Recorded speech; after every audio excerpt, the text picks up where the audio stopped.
kamu inginkan?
Biarkan saja aku mati. Si miskin pun sangat terpukul karena perbuatan istrinya.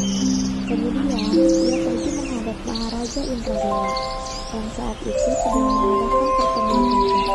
Lalu ia masuk ke dalam dan Baginda Raja pun berkata, "Hai miskin, apa yang kamu inginkan?" Si miskin pun menjawab sambil bersujud,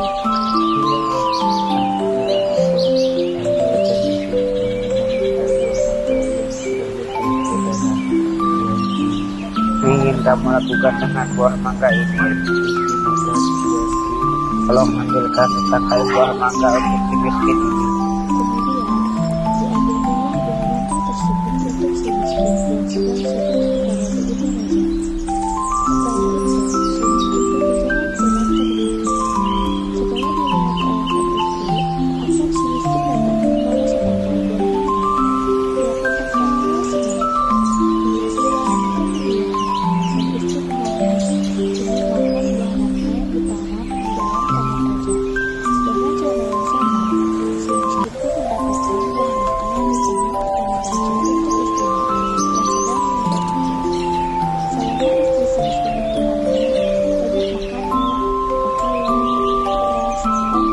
yang diberikan kepadanya. Pada waktu yang baik dan tepat, pada malam hari 14 bulan April, bulan bersinar terang. Kemudian, pada waktu itu juga, istri si miskin melahirkan seorang anak laki-laki yang sangat tampan dalam penampilan dan tampangnya. Anak itu diberi nama Markana, yang artinya anak di dalam surga. Dengan takdir Allah Subhanahu wa Ta'ala, melimpahkan keberkahan banyak, si miskin pun menggali tanah hingga membuat tempat tinggal untuk keluarganya.